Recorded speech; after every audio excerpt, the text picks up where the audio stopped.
Hello everyone, my name is Wu Zhenghang. I'm a PhD student. I come from the Lab Institut Clermont-Ferrand. Today I will present our study on design optimization of bistable nonlinear energy sink with my supervisors Manuel and Sebastian. My presentation will be developed according to the following order. First of all is the context of the vibration control. Secondly, I will introduce the conception of the bistable nonlinear energy sink and its advantage. Thirdly, we need to understand its behaviors under the different energy input. And then, to optimize it, we have built our experimental device to realize the stiffness control. Finally, the relative experimental result and some conclusion will be presented. Vibration is a very common phenomenon. It may come from the wind, earthquake, rotating machine. It can produce the damage and reduce the working accuracy. So the vibration control is an important issue in our life. Nowadays, there are three main families of the control method. The left figures represent the active control, which introduce a feedback into the system by using the extra controller and the actuator. The middle system is semi-active. The stiffness and the damping can be adjustable in real time. The last one is the passive control. It protects the structure without the requirement of increasing the size or complexity of systems. In the past decades, a new type of absorber named nonlinear energy sink has been proposed. This type of absorber consists of a second mass that is connected to the primary systems by a nonlinear stiffness. If we use a bulking beam or pre-compression linear spring to produce the negative stiffness, it will produce one balance point on each side. So a bistable nest is constructed. Compared with the normal TMD, the nest has some remarkable advantage, such as it can transform the energy of the main structure to the secondary mass and dissipated by the damping irreversibly. In the red figure, the blue line represents the nest, which can vanish the pink, and can be effective over much broader range of frequency. Another obvious advantage for NAS is that the attached mass can be very light, about 1%. This greatly extends its scope of application. Due to the above advantage of NAS, there are plenty of the potential applications.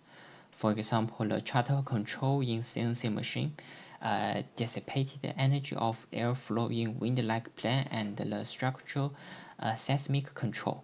Our target of research is to find the optimal design of bistable nest and to develop a strategy to extend its ability to absorb more undesirable vibration energy.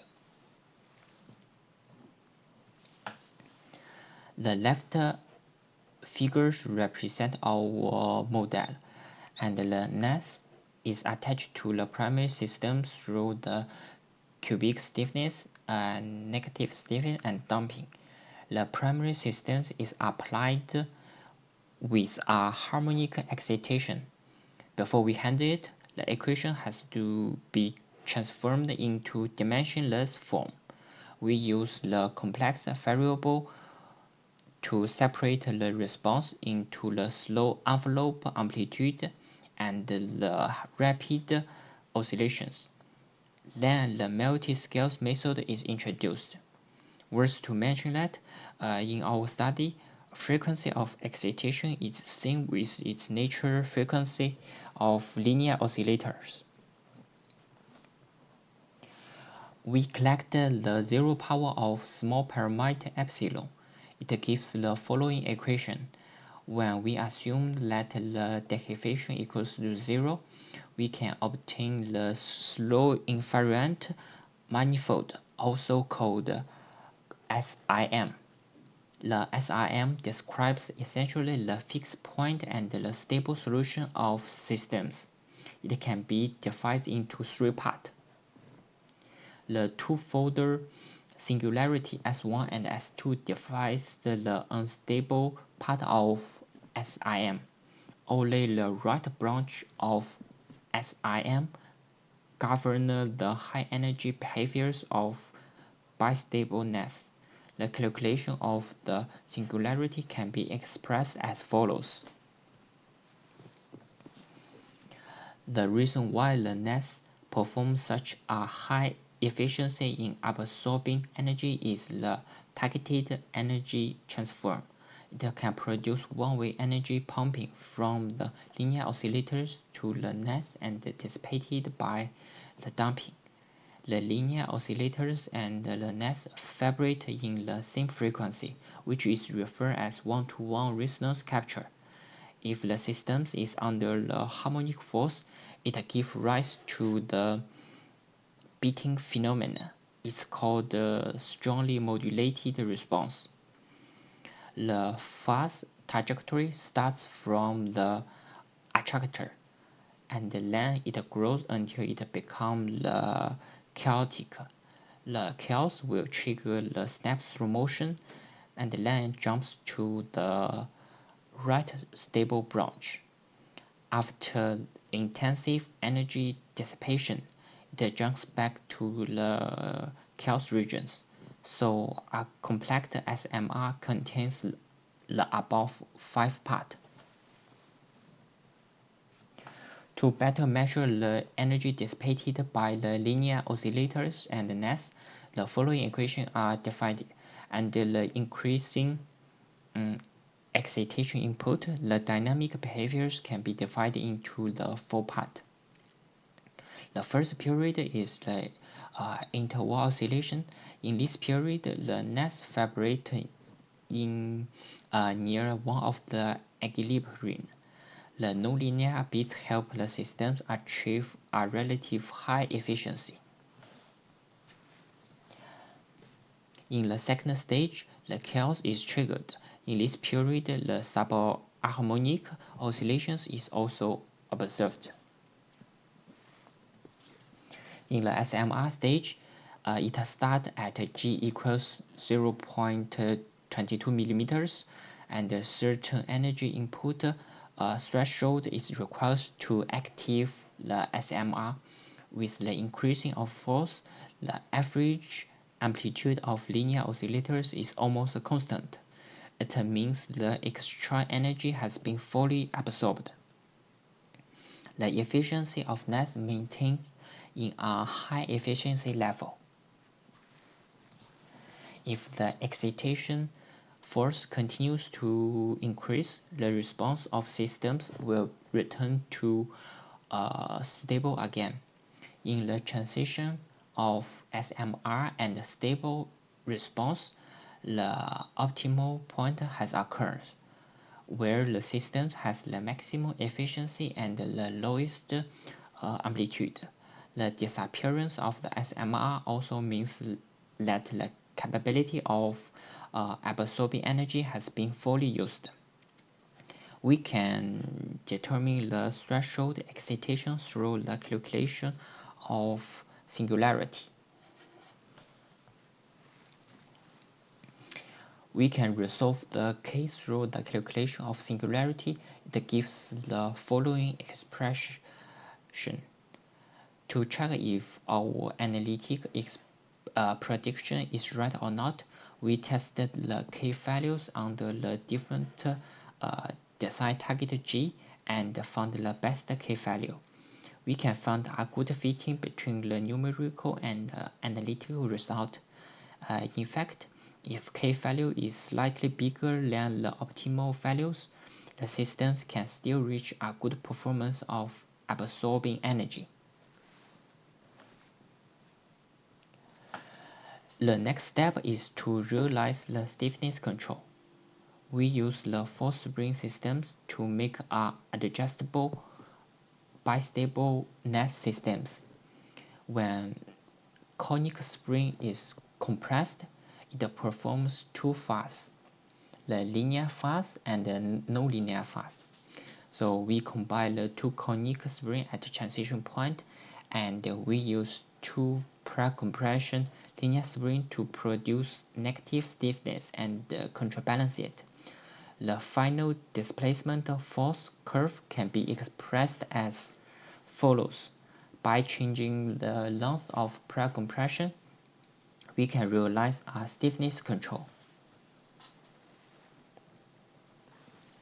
This is our experiment setup. The linear springs is connected to the nest and the support part by the hinge connection. If we move the support part along with the track and then fix it, we can change the stiffness parameters. The table shows the parameter of stiffness systems. The static displacement force curve also has a good algorithm with the analytic result. Through this method, we can realize a reliable way to control this stiffness.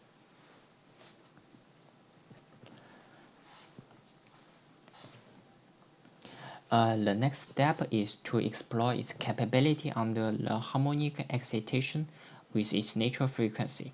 The force spring system is appended to larger mass.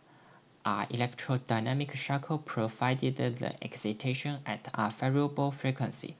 The displacement of nest and linear oscillators is measured by two vertical installed laser systems.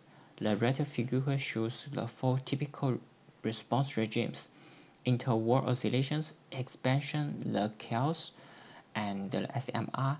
Finally, the stable response. We may focus the response in the vicinity of its natural frequency. When G equals 0.28 millimeters, we can observe that the cubic nest without negative stiffness has already reached its maximum ability to absorb the energy. Meanwhile, the bistable nest still performs the typical SMR. When G increases to 0.4 millimeters, the SMR disappears and becomes a stable response again. We can see the bistable nest can better adapt a larger amplitude excitations. The blue curves on the optimal surface has also indicated this tendency. When we continue to compress the pre-compression loss, the value of the negative and the nonlinear stiffness will climb along this blue trajectory. The excitation that the systems can absorb in maximum efficiency will increase too.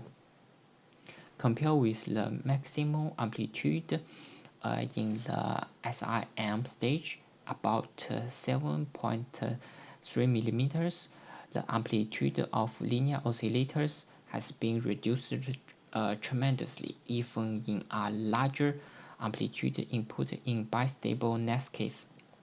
So our purpose of energy absorption and extend its ability have been achieved. We have completed our research from the analytical treatment and then the numerical simulations. Finally, the experimental result, we can get the following main conclusions.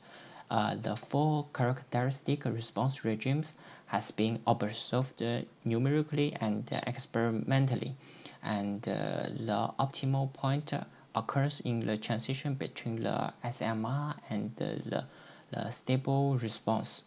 And we also realize a reliable stiffness control through the pre-compression loss of the linear spring. And finally, we prove that a bistable nest can better absorb a more intensive energy input and extend its scope of applications. That's all. Thank you for your attention.